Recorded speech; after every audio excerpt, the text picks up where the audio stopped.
السلام علیکم. میں امید کرتا ہوں کہ آپ سب لوگ خوش ہوں گے، خیر و عافیت سے ہوں گے. نظر بد بری نظر کا لگ جانا برحق ہے اور یہ جان لیوا بھی ہو سکتی ہے.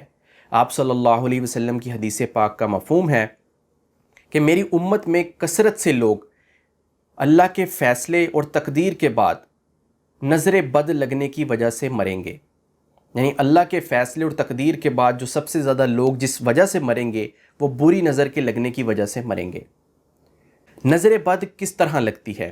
اگر کوئی شخص ہو، وہ کوئی چیز دیکھے، ایسی چیز جو کہ اچھی ہو، خوبصورت ہو، حسن و جمال میں اعلیٰ ہو، وہ اس چیز سے متاثر ہو، لیکن وہ اس کو دیکھ کر برکت کی دعا نہ دے، اس سے جلے کوڑے، اللہ کی تعریف بیان نہ کرے، نہ ہی ماشاءاللہ کہے، تو اس وقت بری نظر سے جب وہ اس چیز کو دیکھ رہا ہوگا تو بری نظر لگ جائے گی.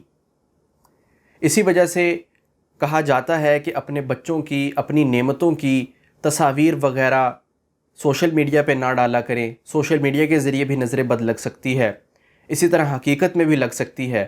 لیکن اس سے بچاؤ کا کیا طریقہ ہے؟ انسان بری نظر سے کس طرح بچ سکتا ہے؟ ایک آسان سا عمل ہے جو میں آپ کی خدمت میں پیش کرنا چاہتا ہوں.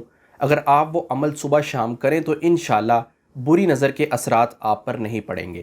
نظر بد سے حفاظت کی دعا یہ ہے: اعوذ بکلمات اللہ التامات من کل شیطان و حامۃ و من کل عین لامہ. اس دعا کا ترجمہ کیا ہے؟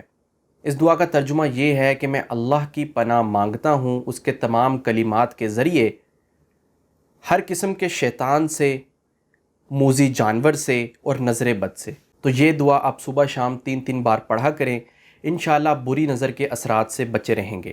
اور اسی طرح جب آپ بھی کسی چیز کو دیکھیں جو کہ اچھی ہو، خوبصورت ہو، حسن و جمال میں اعلیٰ ہو، تو ماشاءاللہ لا قوت الا باللہ ضرور کہیں، اور اس چیز کو دیکھ کر اس کے لیے دعا کریں برکت کی کہ اس شخص کے پاس ہے، اللہ مزید برکت دے. اور اپنے لیے بھی دعا کریں کہ اللہ تعالیٰ مجھے بھی ایسی نعمتوں سے نوازے. تو انشاءاللہ آپ کا ایسا عمل کرنے سے اللہ اس نعمت میں بھی برکت دیں گے اور آپ کو بھی وہ چیز انشاءاللہ ضرور عطا کریں گے.